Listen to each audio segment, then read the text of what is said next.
আপনি কি ইউকেতে স্টুডেন্ট ভিসায় যেতে চান?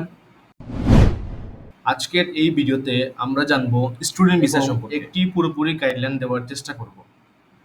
এই ভিডিওতে কোনো প্রতিষ্ঠান স্পন্সর করেনি, যা তথ্য দিব সব রিসার্চ করে বের করেছি।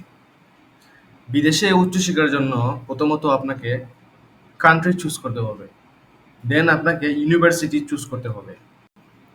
এখন ইউনিভার্সিটি চুজ করতে হলে আপনাকে কোন কোন জিনিস মাথায় রাখতে হবে: tuition fee, accommodation and jobs facilities. এখন আমি যদি ইউকের সব থেকে চিপেস্ট ইউনিভার্সিটির কথা বলি, তাহলে কয়েকটি ইউনিভার্সিটির নাম বলবো। এক, লিডস ইউনিভার্সিটি। দুই, টিসাইড ইউনিভার্সিটি। তিন, ইউনিভার্সিটি অফ কামব্রিয়া। চার, ইউনিভার্সিটি অফ চেস্টার। পাঁচ, কভেন্ট্রি ইউনিভার্সিটি। ছয়, ইউনিভার্সিটি অফ বেডফোর্ডশায়ার। সাত, ইউনিভার্সিটি অফ সেলফোর্ড। অ্যান্ড আট নম্বরে হচ্ছে University of West of Scotland, UWS. এই আটটা ইউনিভার্সিটি কথা আমি আজকে তুলে ধরবো, এবং আটটা ইউনিভার্সিটির মধ্যে কোন কোন ফেসিলিটিস আপনারা পাবেন, এবং টিউশন ফিস কত, অ্যাকোমোডেশন কেমন, জবস ফেসিলিটিস কেমন, এই ভিডিওতে আমি পুরোপুরি তথ্য দেওয়ার চেষ্টা করব। তো পুরোপুরি ভিডিও দেখবেন, এবং টেনে টেনে ভিডিও না দেখার জন্য অনুরোধ রইল। A few moments later. আপনি যদি ইউকেতে স্টুডেন্ট ভিসায় যেতে চান, তাহলে প্রথমত আপনাকে একটি আইএলস রিকোয়ারমেন্ট থাকতে হবে, এবং একটি ফাইন্যান্সিয়াল ব্যাকআপ থাকতে হবে। ফাইন্যান্সিয়াল যে আপনার ব্যাকআপ আছে সেটি অবশ্যই থাকতে হবে, এবং আপনাকে আইএলস রিকোয়ারমেন্ট পূরণ করতে হবে। এখন আমি যদি আইএলস রিকোয়ারমেন্টের কথা বলি, আপনি ইউকেতে সাধারণত 3 থেকে 4 ধরনের এই প্রোগ্রাম হয়ে থাকে, ইউনিভার্সিটি তারা প্রোভাইড করে থাকে। যেমন ফার্স্টে আপনি যদি আইএলস রিকোয়ারমেন্টের কথা আমি বলি, যেমন foundation year for bachelor program and the masters programme.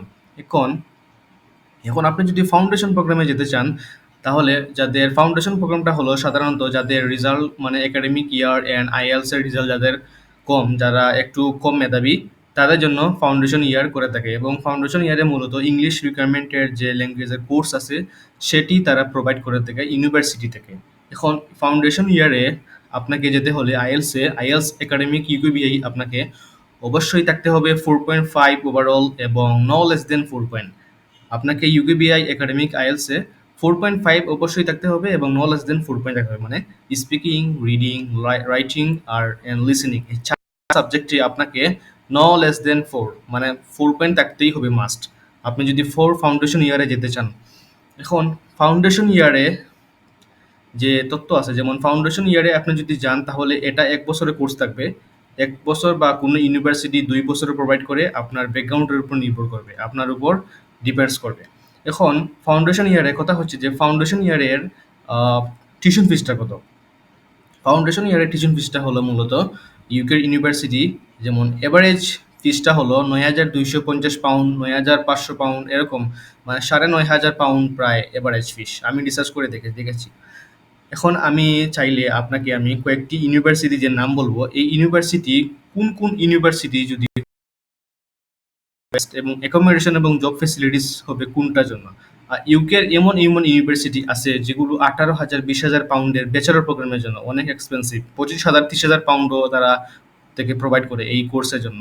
So ওই দিকে আমরা যাব না, আমরা ওই যে 8টা ইউনিভার্সিটির নাম বললাম, এই 8টা ইউনিভার্সিটি থেকে আমরা কোন ইউনিভার্সিটির অ্যাকোমোডেশন এবং জব ফেসিলিটিস ভালো, এবং এই ধরনের রিসার্চ করে আপনাদেরকে অবশ্যই চুজ করতে হবে university, accommodation plus job facilities. যদি অ্যাকোমোডেশন এবং জব ফেসিলিটিস ভালো না থাকে, তাহলে এই ইউনিভার্সিটিতে যাওয়া আপনার অবশ্যই বোকামি হবে। ফার্স্টে আমি ইউনিভার্সিটি নিয়ে কথা বলি, তারপর হচ্ছে আইএলস রিকোয়ারমেন্ট, যে মাস্টার্সের জন্য কোনটা করবেন আর ব্যাচেলরের জন্য কোনটা লাগতে পারে, ঠিক আছে, এটা আমি পরে আসছি। ফার্স্ট আমি যে ইউকের cheapest university in the UK, এখানে আমি 8টা ইউনিভার্সিটির নাম বলে দিয়েছি: লিডস ইউনিভার্সিটি, টিসাইড ইউনিভার্সিটি। এখন আমি রিসার্চ করে দেখেছি, আমি এখন সময় নষ্ট করব না, আমি জাস্ট আপনাদেরকে এই ইনফরমেটিভ তথ্য দেওয়ার জন্য এই আজকের এই ভিডিওটি। তো আমি রিসার্চ করে দেখেছি, এখানে লিডস ইউনিভার্সিটি সবথেকে ভালো, মানে অ্যাকোমোডেশন প্লাস জব ফেসিলিটিস ওইখানে ভালো আছে। আপনারা যদি লিডস ইউনিভার্সিটি চুজ করেন, তাহলে অবশ্যই এটা আপনার জন্য বেটার হবে। এবং ইউনিভার্সিটি অফ চেস্টার, এই যে 4 নম্বরে দেখতে পাচ্ছেন ইউনিভার্সিটি অফ চেস্টার, আমি এখানে লাল কালার দিয়ে যদি এটা টিকমার্ক করে রাখি, তাহলে আপনারা বুঝতে পারবেন ইজিলি।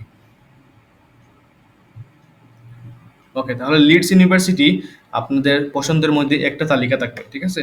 এবং University of Chester one of the best ইউকের মধ্যে ফর চিপেস্ট, যাদের ফাইন্যান্সিয়াল আছে তারা দেখতে পারেন। এখন টিউশন ফিস কত সেটা পরে বলবো, এখন বলবো না। টিউশন ফিসটা এখানে আপনারা দেখতে পারছেন, টিউশন ফিস হলো এভারেজ 13,000 থেকে 15,000 পাউন্ড।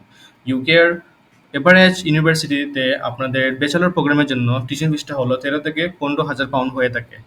একদম চিপেস্টে যদি যান তাহলে অবশ্যই 13,000 পাউন্ড আপনাকে খরচ করতে হবে। এখন ইউনিভার্সিটি অফ চেস্টার অনেক ভালো, আমি রিসার্চ করে দেখেছি। ইউনিভার্সিটি অফ চেস্টার এখন অ্যাকোমোডেশন যেগুলো আছে এগুলো অনেক ভালো, জব ফেসিলিটিসও আপনি পাবেন। যদি আপনার কিছু স্কিল থাকে আপনি অবশ্যই এটা আপনি you can get job easily. So University of Chester হবে সব থেকে পছন্দের তালিকার মধ্যে একটি। তারপর হচ্ছে ইউনিভার্সিটি অফ সেলফোর্ড, এইটা হলো সব থেকে ভালো। মানে আমি যদি university one of the best ধরি, ওয়ান অফ দ্য বেস্ট ধরলে তাহলে এইটা ইউনিভার্সিটি অফ চেস্টারের পর ইউনিভার্সিটি অফ সেলফোর্ড চলে আসবে। আপনাদের এখানে জব ফেসিলিটিস আরও ভালো। এবং তো এখানে আপনারা মূলত এই 3টা ইউনিভার্সিটি ইজিলি চুজ করতে পারবেন ফর অ্যাকোমোডেশন অ্যান্ড জব। এখন আমি যদি আপনাদেরকে বলি, এখন আপনাদের পছন্দের তালিকা মতো আপনারা চুজ করতে পারবেন। যদি আপনাদের ফাইন্যান্সিয়াল অনেক ভালো থাকে, অনেক চিপেস্ট থাকে, তাহলে আপনারা চুজ করতে পারবেন। অনেক এজেন্সি অনেক কথা বলবে, এইসব এজেন্সির কান দেবেন না। এইসব কথা তাদের লাভের জন্য, তাদের কমিশনের জন্য তারা এরকম কথা বাড়তি কথা বলে থাকে। তো এখানে আপনি যদি হ্যাঁ, এখানে আরেকটা ইফেক্ট পড়বে, যেমন আপনাদের নেইবার্স, আপনাদের আত্মীয়স্বজন যারা ইউকেতে আছেন, আপনি চাচ্ছেন যে তাদের এই বাসায় থাকে বা তাদের এই কাছে আশেপাশে থাকে, আপনি এখানে পড়ালেখা করবেন এবং জব করবেন। সেটা হলো ভিন্ন কথা। সেটা যদি আপনি আউট অফ লন্ডন চুজ করে থাকেন তাহলে এটা আপনার জন্য সবথেকে ভালো হবে। যদি teaching fees and job and facilities এখানে কোনো কম্পিটিশন নাই, সবথেকে ভালো। যদি আপনি স্কটল্যান্ড যান তাহলে আরও সবথেকে বেটার হবে। আইএস রিকোয়ারমেন্ট, ওইটার জন্য আপনারা যদি ফর ফাউন্ডেশন ইয়ারের জন্য আপনাকে 4.5 নো লেস দেন 4 পয়েন্ট থাকতে হবে। ব্যাচেলরের জন্য আপনাকে 5.5 6 পয়েন্ট ওভারঅল থাকতে হবে। No less than 5.5। No less than 5.5 মানে হলো যে speaking, reading, writing and listening এই 4টা সাবজেক্টে আপনাকে 5.5 এর নিচে যদি আসে তাহলে আপনাদের এই ইউনিভার্সিটি কাস্ট দিবে না। ইউনিভার্সিটির জন্য আপনি আবেদন করতে পারবেন না। আপনি অবশ্যই আপনাকে এই 4টা সাবজেক্টে আপনাকে 5.5 থাকতেই হবে মাস্ট। এখন আর মাস্টার্সের জন্য সেম রিকোয়ারমেন্ট। এখন আমি যদি কয়েকটা এই যে ইউনিভার্সিটির কথা বললাম, এখন আমি যদি ইউনিভার্সিটি অফ চেস্টারের কথা বলি, তাহলে আমি এখানে যদি সার্চ করি, আপনারা যারা গুগল করতে পারেন তাদের জন্য এটা অনেক ভালো একটা ফ্যাসিলিটিস, যদি আপনারা নিজে রিসার্চ করতে পারবেন। আমি যদি ইউনিভার্সিটি অফ চেস্টার কথা বলি তাহলে দেখতে পারছেন এখানে ইউনিভার্সিটি অফ চেস্টারের যে টিউশন ফিসটা আসছে সেটা হলো 2024 এবং 25-এর বাজেট অনুযায়ী টিউশন ফিসটা হলো আন্ডার গ্রাজুয়েট মানে হলো ব্যাচেলার প্রোগ্রাম, আপনারা জানেন।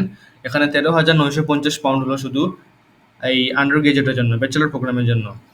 এবং পোস্ট গ্রাজুয়েট হলো মাস্টার্সের জন্য। এই পোস্ট গ্রাজুয়েটটা হলো মাস্টার্স প্রোগ্রামের জন্য 14,750 পাউন্ড। এখানে আমরা জানলাম যে আন্ডার গ্রাজুয়েট এবং পোস্ট গ্রাজুয়েটের ফিসটা তো জানলাম। এখন ফাউন্ডেশন ইয়ারটা মূলত কাদের জন্য, এটা আমি একটু আগে এক্সপ্লেন করেছি যে ফাউন্ডেশন ইয়ারটা হলো যাদের একাডেমিক রেজাল্টটা কম তাদের জন্য।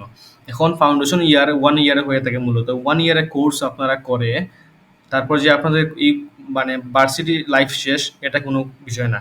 আপনাকে এইটা করে তারপর আপনি অটোমেটিকলি আপনাকে ব্যাচেলরে মুভ করে দিবে।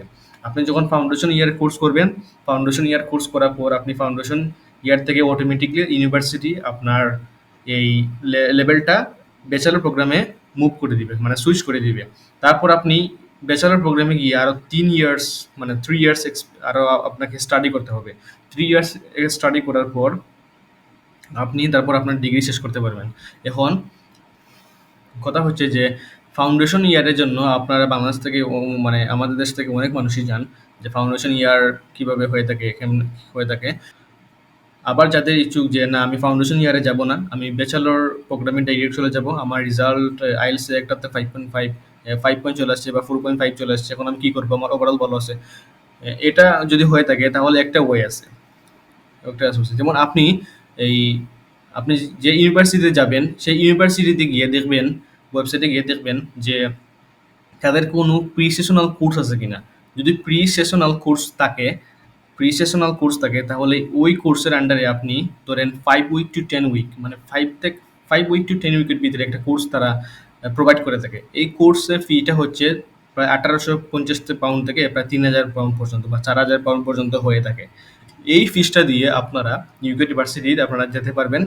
আপনি আপনার যে ন্যূনতম যে রেজাল্ট আছে এই রেজাল্ট দিয়ে যেতে পারবেন, মানে ফাউন্ডেশন ইয়ারের বিনিময়ে এটা বদলে আপনারা কি যেতে পারবেন, ফাউন্ডেশন ইয়ারের বদলে এটা আপনারা চুজ করতে পারবেন। এটা চুজ করলে সব থেকে ভালো হবে।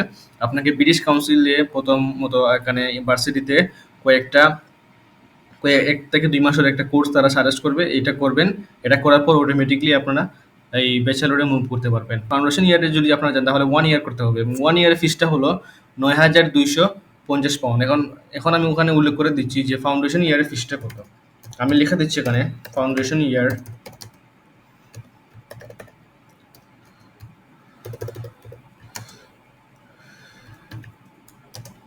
ইয়ারের ফিসটা হচ্ছে এভারেজ ৯,৫০০ পাউন্ড ধরতে পারেন। ৯,২০০ হয়ে থাকে, আবার ৯,২০০ হয়ে থাকে, আবার ৯,৫০০ হয়ে থাকে, ৭০০ হয়ে থাকে, এরকম সামথিং হয়ে থাকে। ঠিক আছে, ৯,৫০০ পাউন্ড হচ্ছে আপনাদের ফাউন্ডেশন ইয়ারের জন্য ফিস। এখন ব্যাচেলর প্রোগ্রামের জন্য আমি বলে দিয়েছি এভারেজ ফিসটা হলো, ব্যাচেলর প্রোগ্রামের জন্য এভারেজ ফিসটা হলো ১৩,০০০ থেকে ১৫,০০০। এটা শুধু ব্যাচেলর প্রোগ্রামের জন্য, জাস্ট ব্যাচেলর, ফর ব্যাচেলর। ওকে, এখন আমি যদি আহ, এখন যদি মাস্টার্সের জন্য বলি তাহলে মাস্টার্সের জন্য আপনারা দেখতে পাচ্ছেন এখানে যে মাস্টার্সের জন্য এখানে তারা ১৪,০০০ পাউন্ড, প্রায় ১৪,৭০০ পাউন্ডের মতন তারা চার্জ করে থাকে। এই ১৪,৭৫০ পাউন্ড দিয়ে আপনারা মাস্টার্স প্রোগ্রামের জন্য যেতে পারবেন, বা মাস্টার্স প্রোগ্রামের জন্য অনেক এক্সপেন্সিভ। এখানে আপনারা ইউনিভার্সিটি অফ চেস্টারে মাত্র ১৪,৭৫০ পাউন্ড দিয়ে পেয়ে যাচ্ছেন। অন্যান্য ইউনিভার্সিটিতে আমি দেখেছি যে ১৭,০০০, ১৮,০০০, ১৯,০০০ এরকম করে। তো যত দিন যাবে, যত বছর যাবে, তত আরও তারা বাড়বে। আমি লাস্ট 2 বছর আগে, 2 ইয়ার্স আগে আমি দেখেছি, আমি জাস্ট 2 ইয়ার্স আগে আমি দেখেছি যে ওইখানে মাস্টার্স প্রোগ্রামের জন্য না ব্যাচেলর প্রোগ্রামের জন্য দেখছিলাম যে ১১,০০০ পাউন্ড তারা প্রোভাইড করে, এবং সেম ইউনিভার্সিটিতে এখন তারা ১১,০০০ পাউন্ডের বদলে তারা ১৩,৫০০ পাউন্ড পর্যন্ত চার্জ করে থাকে। মানে 2 বছরে ২,৫০০ পাউন্ড তাদের বাড়িয়ে নিয়েছে তাদের। তো যত দিন যাবে তত আরও এই আপনাদের টিউশন ফিসটা আরও বাড়বে। তো যারা এখনই সময়ে থাকতে আপনারা চলে যান, এখনই সময় থাকতে আপনাদের এই সময়টা কাজে লাগান। আপনারা যদি প্রথম ব্যাচেলর প্রোগ্রামে যদি যান তাহলে প্রথম 2 থেকে 3 বছর কষ্ট করবেন, তারপর আপনারা ইজিলি ওয়ার্ক পারমিট এবং গ্লোবাল ট্যালেন্ট ভিসায় সুইচ করতে পারবেন, বা যে টায়ার 1 টায়ার 2 ভিসা সুইচ করে আপনারা লাইফ এখানে সেটেল করতে পারবেন। এবং আপনাদের মাথায় একটা জিনিস রাখতে হবে, যারা স্টুডেন্ট ভিসা ইউকেতে যাবেন তারা যেন ভালোভাবে পড়াশোনা শেষ করে, স্টাডি শেষ করে। তো এখানে সাধারণত আপনারা পড়াশোনা শেষ না করলে কোনো কিছু করতে পারবেন না। যদি স্টুডেন্ট ভিসায় যান তাহলে অবশ্যই পড়াশোনা শেষ করতে হবে। পড়াশোনা শেষ করে, ডিগ্রি শেষ করে তারপর আপনারা ওয়ার্ক পারমিট অথবা অন্যান্য ভিসায় চুজ করতে পারবেন। এখন আপনারা বলতে পারবেন living cost per month, living cost London ১,০০০ জিবিপি, মানে গ্লোবাল ব্রিটিশ পাউন্ড। যদি আউট অফ লন্ডন থাকে তাহলে যেমন ম্যানচেস্টার, বার্মিংহাম, স্কটল্যান্ড এরকম, বা লিভারপুল এরকম যদি থাকে তাহলে এখানে আপনার ৭০০ থেকে ৮০০ পাউন্ড আপনার খরচ হবে। এখন কিভাবে ১,০০০ পাউন্ড যাবে আপনার চলে যাবে, বা ৭০০ থেকে ৮০০ পাউন্ড চলে যাবে, এত খরচ। দেখুন এখানে যদি আপনারা বাসা ভাড়া করে থাকেন, এখানে আপনাদের রুম শেয়ার করে থাকেন তাহলে ৩০০ থেকে ৪০০ পাউন্ড এমনিতেই চলে যাবে যদি রুম শেয়ার করে থাকেন। আর যদি স্টুডিও ফ্ল্যাট নেন, স্টুডিও ফ্ল্যাটের জন্য আপনাকে ৫০০ থেকে ৬০০ পাউন্ড খরচ হবে। তো এরপর হচ্ছে ইলেকট্রিসিটি বিল, তারপর হচ্ছে খাওয়া দাওয়া খরচ, তারপর অন্যান্য খরচ। এইসব কিছু মিলিয়ে আপনাকে যদি আউট অফ লন্ডন হয় তাহলে ৮০০ পাউন্ড। আর স্টুডেন্ট ভিসার জন্য সবথেকে ভালো ওয়ে হলো আউট অফ লন্ডন চুজ করবেন সবসময়। যদি নেইবার্স হয় যে আমি নেইবার্সের আশেপাশে থাকবো তাহলে এটা ভিন্ন কথা। আমি বললাম যে প্রথমেও বলেছি যে নেইবার্স হলে অন্য কথা। এখন আমি আপনাদেরকে বলি যে এই লিভিং কোস্ট যেটা আছে পার মান্থ, এটা কি আপনারা প্রত্যেক মাসে দিতে পারবেন? প্রত্যেক মাসে পেমেন্ট করতে পারবেন? হ্যাঁ, করতে পারবেন। কিভাবে? যেমন আপনি যদি আপনার ২০ ঘন্টা এনআই জব অ্যালাউ আছে। এনআই জব মানে ন্যাশনাল ইন্স্যুরেন্স, যেটার মাধ্যমে আপনি ট্যাক্স দিবেন, ওইটা আরকি মানে বৈধভাবে যেটা। পার উইক আপনাকে ২০ ঘন্টা কাজের অনুমতি দিয়ে দিবে সরকার। এখন ২০ ঘন্টা কাজের অনুমতি এটা হলো পার্ট টাইম। ২০ ঘন্টা কাজ করে সপ্তাহে আপনি কিছু করতে পারবেন না। ইউকেতে, ইউএসএতে ফুল টাইম হলো, মানে বাইরে দেশে ফুল টাইম হলো কাজের জন্য 40 হাওয়ার্স। 40 হাওয়ার্স, 45, 50 হাওয়ার্স এরকম মানুষ কাজ করে। ওটা ন্যূনতম মানে 40 হাওয়ার্স। তো 40 ঘন্টা যদি আপনাকে কাজ করতেই হবে। 40 ঘন্টা কাজ না করলে আপনার এই টিউশন ফিস উঠবে না। এই টিউশন ফিস আপনি দিতে পারবেন না। ঠিক আছে? আপনাকে প্রত্যেক বছরে টিউশন ফিস দিতে হবে। না হলে আপনি ডিগ্রি চালিয়ে যেতে পারবেন না। আপনার প্রোগ্রাম শেষ না করলে আপনি কিছুই করতে পারবেন না। নো বেটার লাইফ, ওকে? তো এখানে 40 ঘন্টা যদি আপনারা কাজ করতে পারেন, এই মেন্টালিটি আপনাদের থাকে, তাহলে অবশ্যই আপনারা চলে যেতে পারবেন এবং এখানে পড়াশোনার পাশাপাশি আপনি সপ্তাহে 40 ঘন্টা কাজ করে তারপর আপনি লিভিং কস্ট, আপনার খরচ, তারপর আপনার টিউশন ফি সবকিছু আপনারা হ্যান্ডেল করতে পারবেন। ইউকে স্টুডেন্ট ভিসা সম্পর্কে যত ধরনের যত প্রশ্ন আছে, যত প্রশ্নের আনসার আছে, সব আনসার আমি এই ভিডিওতে দেওয়ার চেষ্টা করেছি এবং আরও যদি কোনো প্রশ্ন থাকে তাহলে অবশ্যই বলবেন। তো আজকে এই পর্যন্ত, সবাই ভালো থাকবেন।